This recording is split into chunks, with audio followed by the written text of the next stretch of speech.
Lahar, Anda juga tidak kalah terkenalnya di kalangan relawan karena Anda juga ada di mana-mana. Nah, yang jadi pertanyaan saya pertama tentu adalah pekerjaan Anda apa sebenarnya? Tani. Baik, sebagai petani ya, di mana?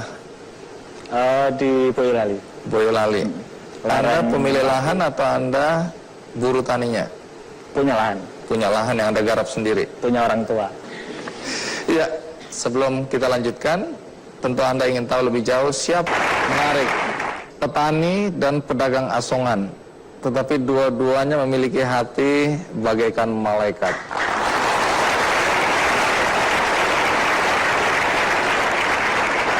Adin, bagaimana ceritanya pedagang asongan kok tiba-tiba jadi relawan? Kita sering naik gunung dan setiap musim hujan itu sering terjadi longsor. Setiap kita perjalanan menuju gunung yang hendak kita daki itu banyak kejadian longsor. Dan saat itu saya merasa merasa terpanggil. Karena ketika kita bisa menolong orang banyak, saya merasa menjadi orang yang sangat berguna. Dan pertama kali Anda menjadi relawan di mana? Peristiwa apa? Itu meletusnya Gunung Merapi yang tahun 2006. Berapa lama di Merapi waktu itu? Hampir 3 bulan. Jadi relawan 3 bulan di situ. Betul. Dan dengar-dengar setelah itu pulang ke Jakarta nggak ada ongkos ya? Ya. Nggak ada duit sama sekali? Ya. Pulangnya gimana tuh? Saya jalan kaki dari Jogja sampai sekitar daerah Wonosobo itu 2 hari. Terus? Setelah sampai Wonosobo, saya dapat angkutan truk yang langsung ke Purwokerto. Dari Purwokerto, saya punya kenalan pedagang asongan di kereta. Saya dibawa oleh dia sampai Jakarta. Jadi pura-pura jadi pedagang asongan gitu ya? Harus semenderita itu? Tapi saya menikmati. Oh, menikmati. Kalau Lahar, sejak kapan memutuskan untuk menjadi relawan? Mulai aktif 2010. Kenapa? 2010 apa yang terjadi waktu itu? Karena bosan jadi korban. Oh, bosan jadi korban. Iya. Karena Anda anak Gunung Merapi ya? Iya. Nah, apa yang terjadi hari itu atau waktu itu? Kebetulan waktu itu kan yang diungsikan radius 25 kilo. Nah, itu sejarah pertama keluarga saya mengungsi. Jadi pertama ya cuma mengungsikan keluarga sendiri. Tapi karena ternyata banyak orang yang butuh bantuan, akhirnya ya udah saya ikut teman-teman gabung ke relawan, komunitas relawan sampai hari ini. Itu Merapi meletus tahun berapa itu? Yang 2010. 2010. Jadi langkah yang dilakukan Lahar waktu itu apa? Saya pertama itu lebih fokus ke keluarga waktu itu sebenarnya. Keluarga, terus ke lingkup satu kampung. Tapi karena ternyata banyak yang membutuhkan, akhirnya gerilya lebih ke satu kecamatan, satu ini. Akhirnya banyak yang ikut bantu di pengungsian, tapi waktu itu masih. Tapi sebelum itu saya pernah baca bahwa Lahar dan teman-teman juga adalah yang menemukan 10 orang meninggal pada peristiwa Sinabung ya? Iya. Itu bagaimana ceritanya? Karena ketika Anda jelaskan bahwa ada 10 korban, ada 10 orang meninggal, banyak orang bilang, jangan bohong gitu ya? Iya. Apa yang terjadi waktu itu? Jadi waktu itu kan kebetulan saya di posko relawan di Kaban Jahe, terus ditelepon sama mahasiswa orang Kota Cane kalau nggak salah waktu itu, ngasih tahu kalau teman-temannya nggak ada kontak, lost kontak gitu kan. Akhirnya dapat info jam 12 siang ada korban 4 orang yang udah meninggal. Terus saya ke Simpang Gurki namanya, sampai sana ternyata nggak boleh masuk, semua orang nggak boleh masuk ke daerah Gurki Nayan itu Karena berbahaya ya, itu iya. erupsinya lagi. Terus kebetulan yang jaga portal waktu itu kenal saya, satu posko gitu kan. Terus ya udah Mas Lahar naik aja katanya, masuk aja katanya. Anda kok nekat? Ya karena saya yakin masih ada korban di dalam. Terus? Akhirnya saya masuk sampai desa Sukamria. Saya pertama cuma melihat satu mayat itu. Terus saya masuk lagi, ketemu 2, masuk lagi, ketemu 3, terus masuk lagi, ketemu lagi 1 lagi, baru masuk lagi sekitar 500 meter ada 6 mayat berikutnya. Jadi total 10 mayat 10 mayat. yang ditemukan. Iya. Tapi kenapa 10 orang itu meninggal ya? Nggak sempat lari atau memang mencoba bertahan? Karena nggak mungkin bisa lari. Jadi tempat itu saya pun misalnya waktu itu erupsi, saya juga nggak bisa lari. Jarak dari kawah kan cuma 2 kilo. Dan waktu itu saya perhatikan video guguran luncurannya itu cuma 70 detik. Jadi sekencang apapun kita lari udah pasti Nggak kalah akan itu ya. selamat. Nanti ceritakan lagi. Ya, kita lanjutkan. Ading, setelah erupsi Merapi, gempa di Jogja, itu kan pertama kali ya, mulai terjun. Dan mulai kecanduan ya, untuk menolong orang ini ya. Setelah itu ada peristiwa apa lagi? Pangandaran. Pangandaran. Apa yang terjadi di Pangandaran waktu itu? Gempa dan tsunami. Berapa korban? Masih ingat? Kurang lebih 700-an. Iya, dan itu gempa yang sangat menakutkan. Lalu apa yang Anda lakukan di sana? Saya evakuasi jenazah. Dari tempat ditemukan jenazah, Iya. itu dibawa ke posko transit ya. Karena yang memandikan jenazah waktu itu terbatas orang-orangnya. Jadi di situ ada transit di rumahnya Ibu Susi ya, yang sekarang jadi menteri. Iya. Itu beliau mengorbankan kontainer es untuk tempat transit jenazah tersebut. Jadi jenazah yang ditemukan ditaruh dulu di dalam bak es itu ya, Betul. freezer itu ya. Ya, identifikasi sekaligus menunggu antrian untuk dimandikan. Berapa hari di sana? 10 hari. 10 hari.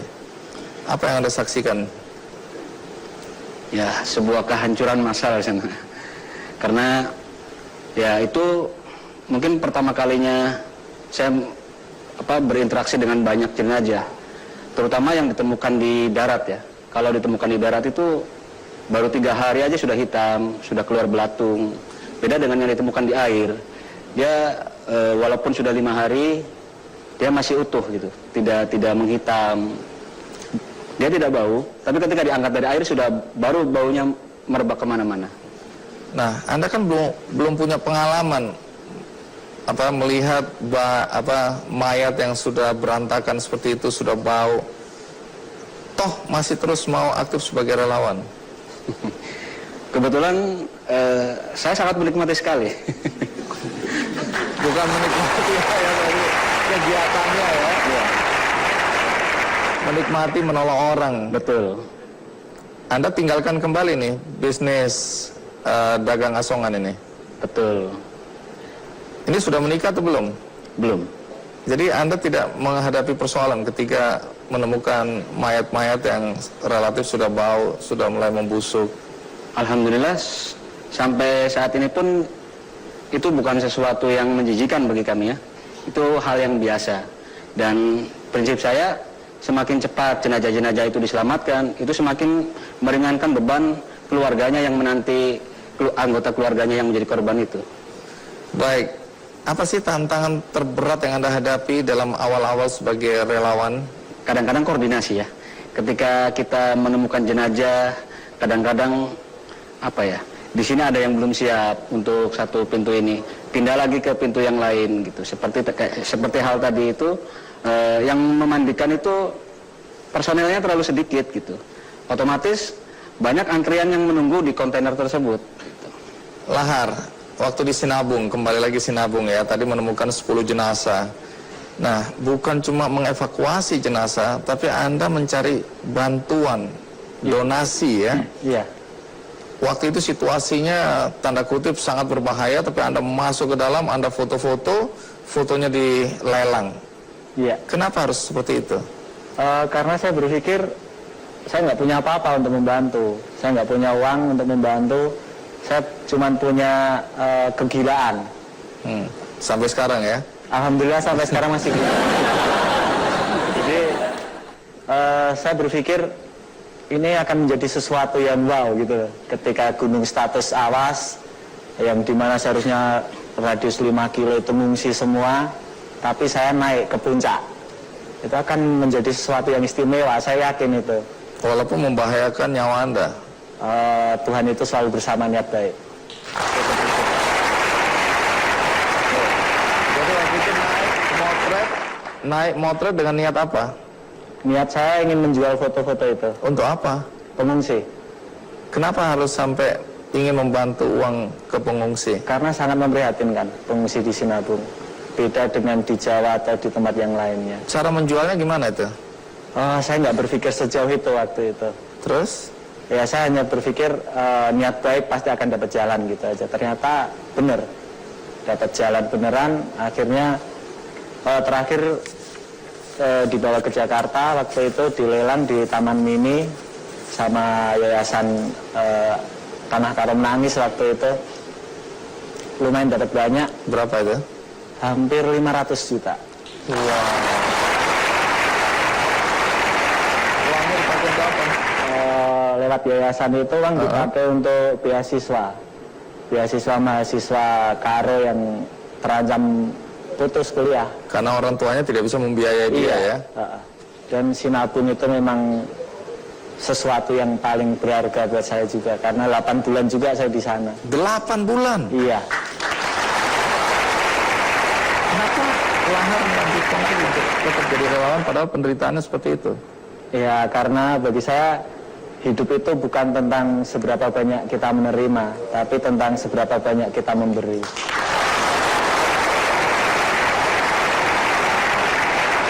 Sesudah Gunung Sinabung, Anda kemana? Banyak sih, Banjarnegara salah satunya. Terus, Sidoarjo. kalau di Banjarnegara apa yang terjadi ya? Longsor. Longsor. Iya, satu Masih ingat kampung. berapa korban? Yang ketemu 94. Yang ketemu Yang hilang?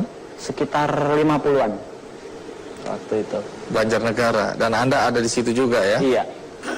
Baik. Ngapain di sana? Berburu Berburu apa? mayat.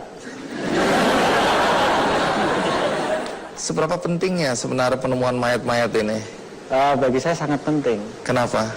Karena udah kewajiban kita untuk sesegera mungkin mengebumikan mayat. Baik, masih banyak cerita ya. Untuk itu, terus ikuti Kikandi, saya akan segera kembali. Eri Yunanto yang jatuh sampai masuk ke kawah Gunung Merapi pada saat situasinya dianggap sangat berbahaya waktu itu. Tetapi Anda adalah orang yang memulai untuk melakukan evakuasi dan berani masuk ke dalam kawah. Apa yang sebenarnya terjadi waktu itu? Pertarungan emosi. Pertarungan emosi. Iya. Bisa diceritakan? Karena sebelumnya saya pernah turun ke kawah, terus ketika ada korban, walaupun rekomendasi dari semua pihak yang terkait itu nggak boleh diambil, tapi karena saya pernah turun, maka saya harus turun itu. Jadi antara haruskah saya menjadi pecundang atau saya menjadi pemenang, pilihannya itu waktu itu. Tapi itu kan risikonya tinggi, nyawa pertaruhannya. Karena secara logika kan ketinggiannya berapa itu kawah, dari bibir sampai kawah? Nggak dalam sih, cuma Tapi? sekitar 200 meter. Jadi 2 kali Monas lah kira-kira ya. Iya. Dan itu anda bilang tidak tinggi ya. Bercanda pasti. Resikonya apa waktu itu? Mati. Seberapa berbahayanya kawah waktu itu? Kemungkinan seorang rescuer selamat 10-15%. Cuma 10-15% Iya. selamat. Iya. Dan Anda tetap masuk ke dalamnya. Iya. Apakah tidak ada orang yang waktu itu melarang? Jangan, karena ini cuma 10-15% bisa selamat. Semua melarang. Semua melarang. Iya.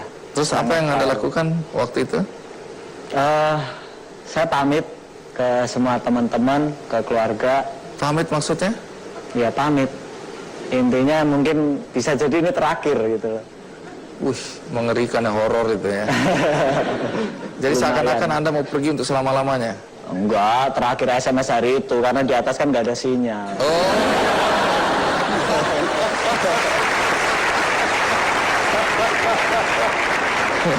Iya, lucu.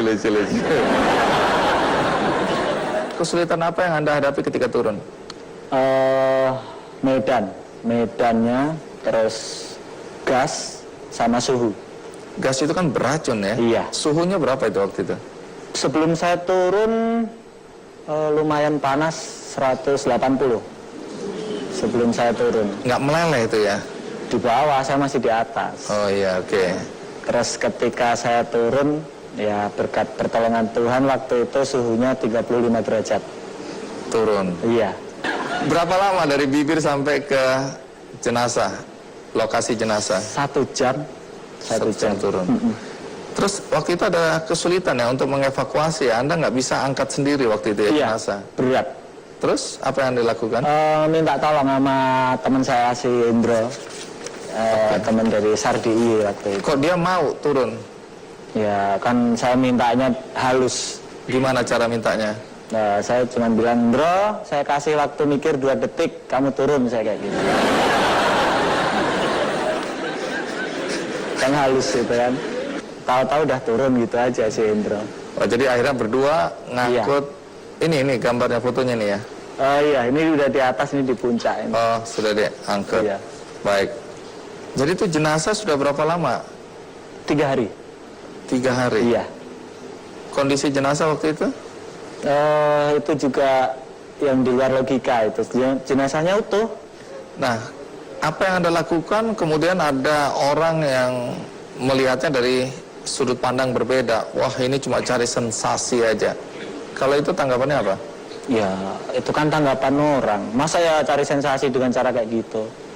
Dan orang yang bilang kayak gitu, saya yakin nggak berani kok disuruh turun. Yakin gitu.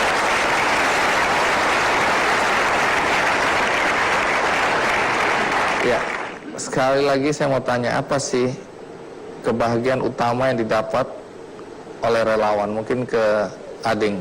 Bahagianya justru ketika kita bisa berbagi. Karena saya memahami pola hidup ini seperti gravitasi bumi. Ketika kita banyak memberi, maka kita akan banyak menerima. Ketika kita mencintai seseorang, maka orang pun akan mencintai kita. Semua apa yang Anda lakukan, kemudian ini kan individu ya, waktu itu masih individu ya, sendiri-sendiri ya terpanggil. Kemudian Lahar bergabung dengan Barameru, Ading bergabung dengan Aksi Cepat Tanggap. Ketemu Aksi Cepat Tanggap di mana ini? Kalau ketemunya di Jogja, kita kenal pertama istilahnya. Mulai bergabungnya kita di Tsunami Pangandaran. Tsunami Pangandaran. Kenapa tertarik untuk bergabung? Pertama, dari namanya saja saya sudah suka. Aksi Cepat Tanggap. Cocok sekali itu ya. Karena itu sebenarnya yang ada dalam diri Anda ya, ingin segera menolong orang ya. Betul. Nah, di sini kan ada Mas Imam Akbari ya, yang adalah senior vice president dari Aksi Cepat Tanggap. Mungkin sebagian dari kami pernah mendengar nama Aksi Cepat Tanggap, tapi ini sebenarnya organisasi apa? Aksi Cepat Tanggap sebuah lembaga kemanusiaan asli Indonesia, tapi mendunia insya Allah. Jadi Aksi Indonesia tapi mendunia. asli Indonesia tapi mendunia. Nama Aksi Cepat Tanggap kita pertahankan dan itu sudah kita bawa lebih 50 negara sebagai bentuk diplomasi kemanusiaan yang menunjukkan kebesaran bangsa Indonesia. Jadi apa yang dilakukan oleh Aksi Cepat Tanggap ini? Kami ingin bangsa ini dikenal sebagai bangsa besar yang tidak hanya peduli dengan dirinya sendiri, dengan bangsanya sendiri, karena kebesaran itu akan dengan mudah kita tunjukkan ketika kita bisa berkontribusi buat orang lain. Baik. Yang jadi pertanyaan berikutnya adalah dengan semua kegiatan itu lalu dananya dari mana?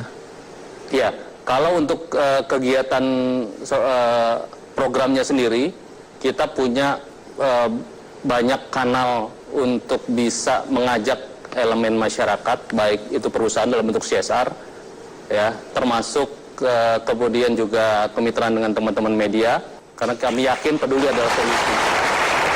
Baik, menarik. Peduli adalah solusi. Ya, terima kasih, menarik. Ading, soal Sukhoi ini, itu kejadian tahun 2012 ketika pesawat ini lagi uji terbang ya. Kemudian yang terjadi adalah menabrak Gunung Salak di Bogor. Berapa lama proses evakuasi? 1 minggu saya di sana. 1 minggu. Apa yang Anda lakukan? Awalnya kita bergabung dengan tim Charlie, itu dari Dandim, itu semua elemen relawan itu waktu pemberangkatan pertama itu bergabung dalam tim Charlie. Nah itu berangkat subuh dari pintu masuk Cijeruk. Ternyata siang sampai di puncak 4 itu terlihat posisi reruntuhan pesawat itu ada di puncak 1, dalam arti di gunung yang di sebelahnya. Dalam arti tidak mungkin kalau kita dari situ. Akhirnya semua rombongan turun lagi. Harus turun dulu. Turun dulu pindah ke Sukabumi, Cimelati. Berapa jam kalau turun itu? Turun ke Bogornya aja total bisa 12 jam. Itu kalau tanpa briefing, tanpa lain-lain, Iya. bisa 1 harian. Terus? Saya pikir bisa berhari-hari kalau begitu mencapai reruntuhan tersebut. Akhirnya saya berinisiatif, kenapa tidak kita terjuni saja lembah ini? Akhirnya, Padahal itu bukan jalan yang biasa dilalui manusia itu ya? betul, letter V di antara dua belahan gunung. Iya. Antara puncak 4 dengan puncak 1. Jadi Anda turun ke jurang itu? Betul, saya turun Anda dengan siapa? dengan teman saya, namanya Bruce. Ini inisiatif sendiri nih, Ya, di luar koordinasi. di luar koordinasi. Kenapa Anda lakukan? Karena saya pikir itu bisa, kalau kita menuruni lembah itu bisa lebih cepat. Itu bisa hanya mencapai 6 jam, kurang mungkin.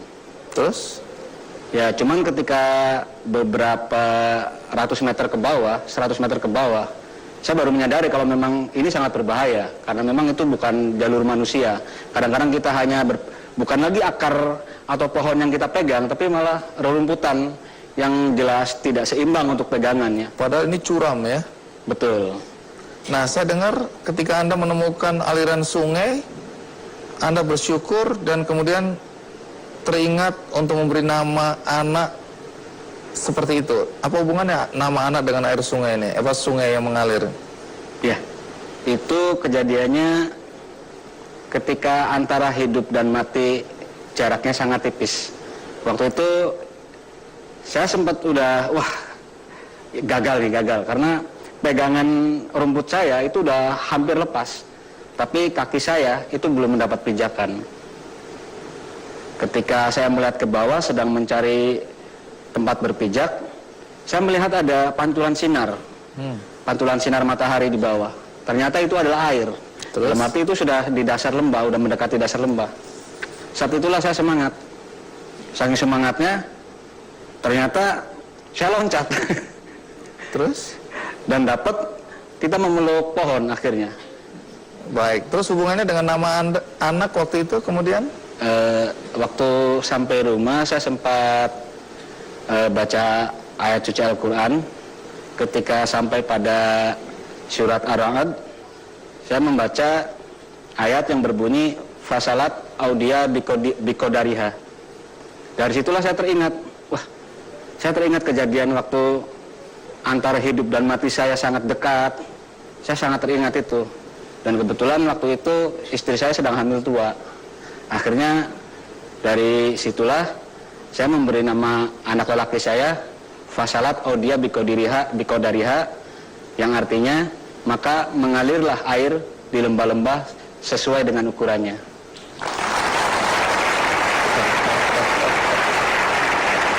Baik, Lahar, terima kasih ya sudah hadir. Adin, terima kasih. Luar biasa.